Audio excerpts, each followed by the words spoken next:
Disorders DSM is a handbook that provides guidelines for clinicians who diagnose psychiatric illnesses. Each condition is categorized and given a clear set of criteria that must be met for a diagnosis to be made. The latest edition, commonly known as the DSM-5, was released by the American Psychiatric Association on May 18, 2013. It replaced the DSM-IV, which had been in use since 1994.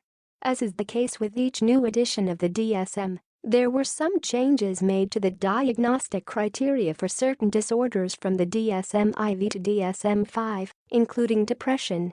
Some disorders have been removed, while others have been modified or added. The following is our look at how depression is diagnosed, including an overview of the changes that came with the DSM-5 and what those changes mean for healthcare providers and patients. Self-checks at home testing. If you are concerned that you may be experiencing symptoms of depression, it's essential that you reach out to a medical or mental health professional. While there are online resources, screenings, and quizzes, they do not always come from reliable sources and cannot definitively diagnose any medical or mental health condition. However, you may find it helpful to use an online quiz or screening tool to assess your symptoms and organize them to take to your doctor or therapist. Having this information on hand can help you broach the topic of depression. The online questionnaires will ask you about your life and your feelings. Often, they take the form of a checklist with many yes or no questions that you check off if they apply to you. For example, you may be asked to check a box if the following questions are true for you. I feel hopeless, sad, and guilty. I have trouble falling and staying asleep. I have been eating more or less than usual and have noticed changes in my weight. While there is an abundance of self-tests for depression on the internet, they don't all come from reputable sources.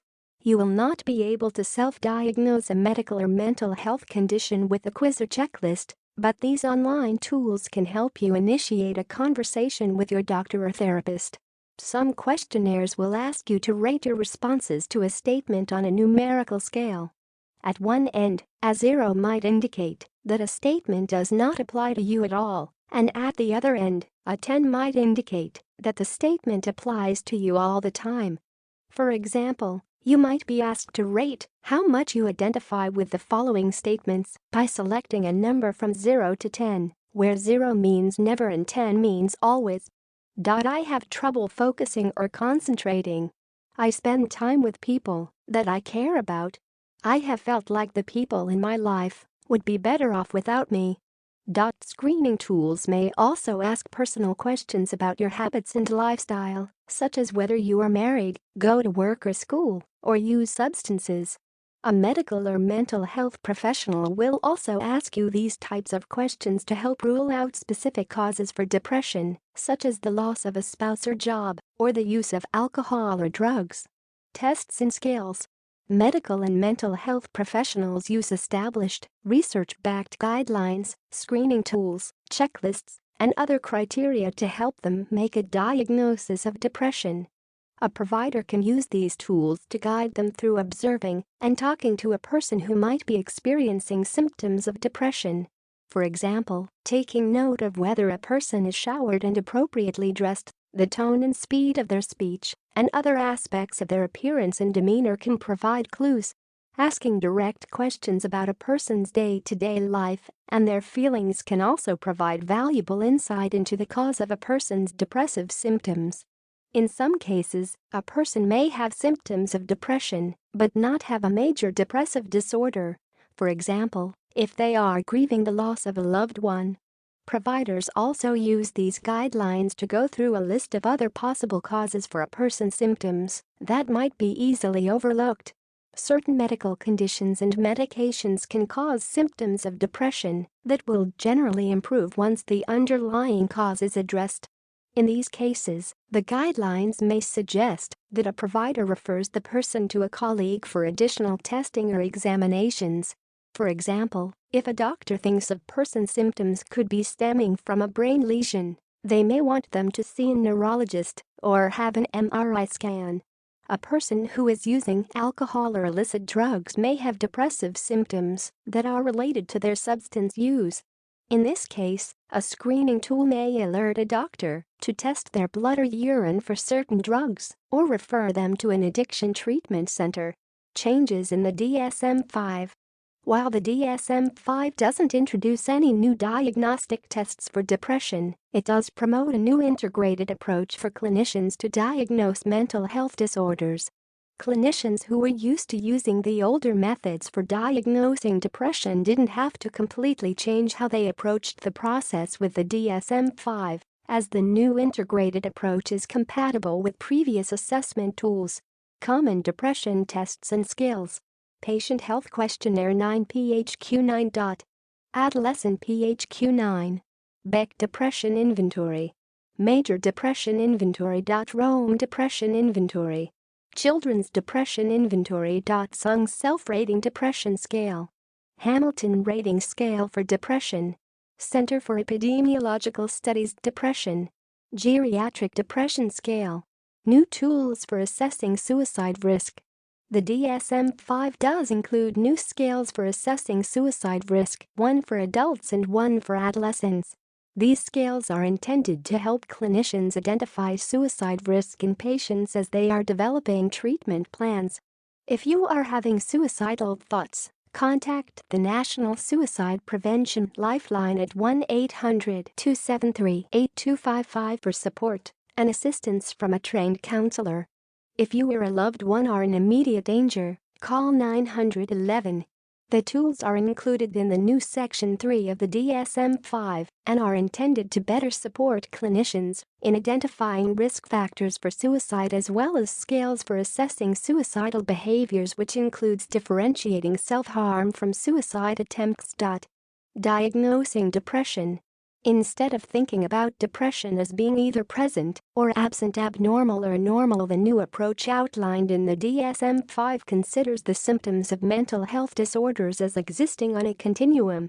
The severity of a person's depression will depend on where their symptoms fall along the spectrum. 6. Using an integrated approach to diagnosing depression allows clinicians to recognize and attend to the different ways in which each person they treat will experience depression. Prior editions of the DSM outlined narrower approaches. The view could be problematic for doctors working with patients who did not necessarily fit into a specific diagnostic category or box, and therefore may not respond well to standard treatments. DSM-5 Diagnostic Criteria. To be diagnosed with major depression, a person's symptoms must fit the criteria outlined in the DSM-5. Feelings of sadness, low mood, and loss of interest in their usual activities must mark a change from a person's previous level of functioning and have persisted for at least 2 weeks. These feelings must also be accompanied by at least 5 other common symptoms of depression, including change in appetite, losing or gaining weight, sleeping too much or not sleeping well, insomnia. Fatigue and low energy most days, feeling worthless, guilty, and hopeless. An inability to focus and concentrate that may interfere with daily tasks at home, work, or school. Movements that are unusually slow or agitated, a change which is often noticeable to others. Thinking about death and dying, suicidal ideation or suicide attempts.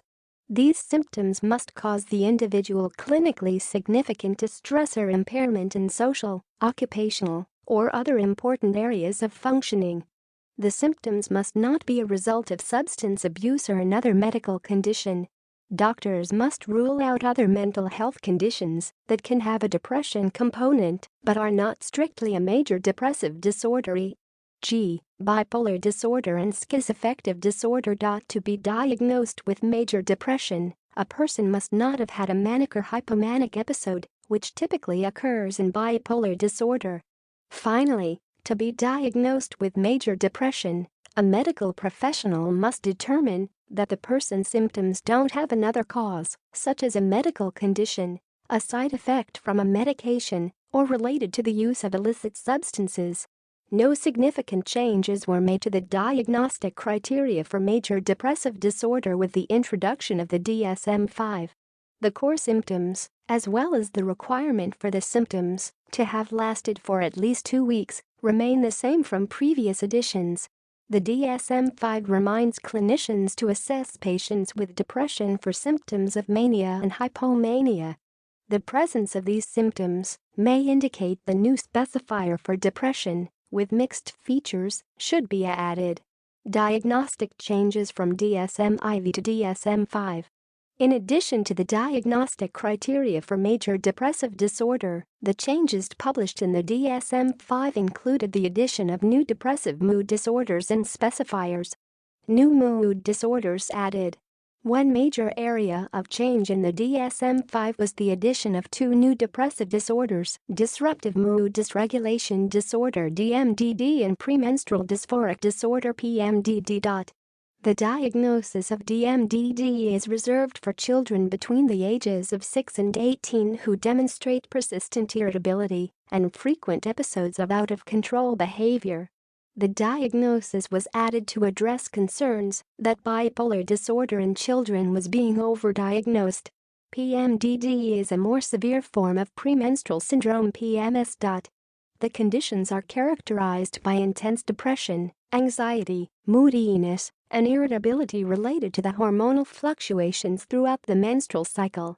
PMDD previously appeared in Appendix B of the DSM-IV under criteria sets and axes provided for further study. In the DSM-5, PMDD appears in the depressive disorders section. Dysthymia removed. Another change addresses the way chronic depression is conceptualized and distinguished from episodic depression. Dysthymia or dysthymic disorder is now included under the umbrella of persistent depressive disorder (PDD). Persistent depressive disorder also includes chronic major depression, which was added because researchers did not find a significant difference between dysthymia and chronic major depression. New specifiers for depression. The DSM-5 added new specifiers to further clarify depression diagnosis when applicable.